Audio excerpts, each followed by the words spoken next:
Hello, Stacy Drake here. I'm really excited because school starts tomorrow.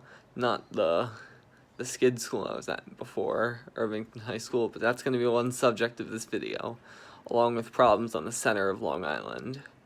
And because of those problems,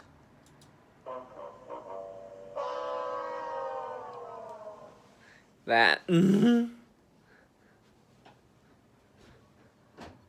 So yeah, people from the center of Long Island are just not heard. News 12 doesn't do reports of them. Just because. Just because. They think they don't count because of their demographic. And this is another topic that had to do with Irvington Skid School. I was part of a minority instead of the majority I was at Riverview High School, freshman and sophomore year. But the 11th and 12th grade was just awful for me.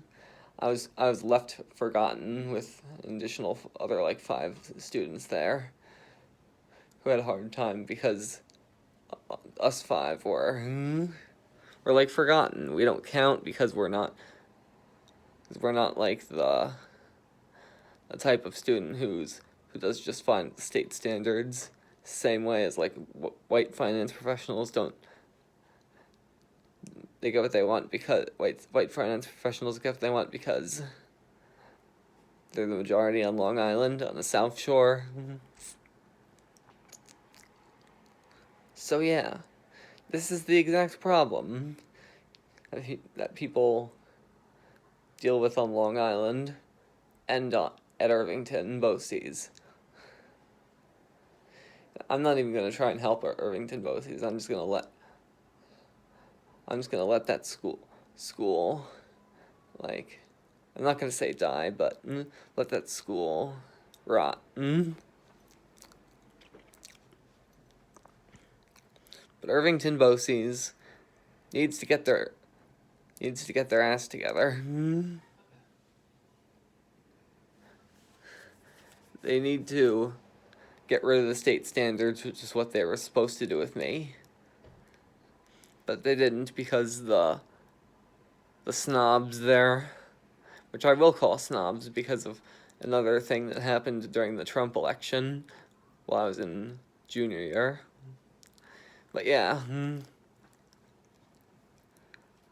The snobs, they don't want me to succeed and have my problems solved. It's complete violation in the MTA's Long Island part. It's a violation of Title VI. Not in school, but in the MTA. Saying that you can't be discriminated against for certain reasons. Well, high schools do discriminate against students for not being in a certain class. You're not allowed on field trips.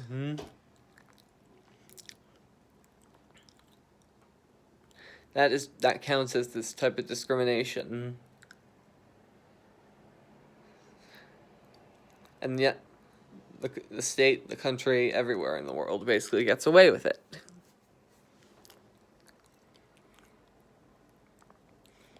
But basically, Long Island, as a comparison, the people in places like Billmore or Babylon, Massapequa, they get what they want. Because it's the South Shore. There are some places on the South Shore that would still get good train service, like Freeport, but are not being treated well. Is there also the minority? Whereas people in Mineola or Wastebury, what's it called? Skidsville, Hicksville, Plainview, or left in danger.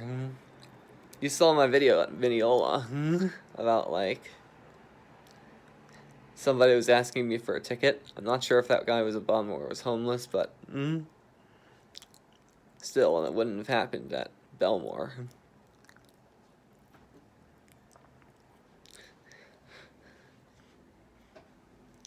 And this whole school problem extends to college as well. Because colleges like WCC don't care about people with special needs. Same with all the other schools.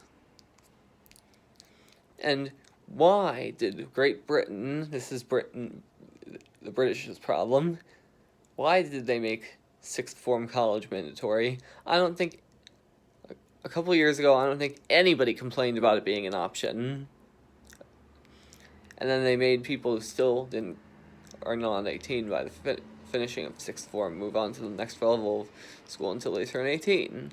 Who complained about them being allowed to drop out of school at 16? Nobody did.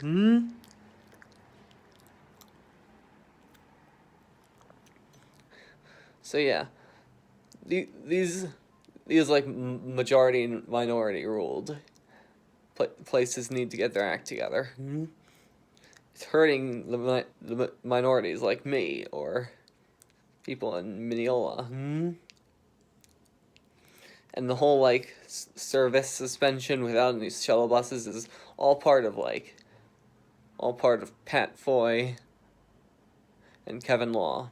Their plan to ruin Long Island and the MTA. Soon my own service, the TTT, will take over, and people will stop riding Long Island Railroad and start riding the bus going from Farmingdale to Jamaica. This is just a big problem. They're not even providing shuttle buses from Mineola to Hempstead anymore, or East Williston to Hempstead. These stations are left forgotten. So, well, that wraps it up for today. I'll tell you how SLC goes for starting school tomorrow.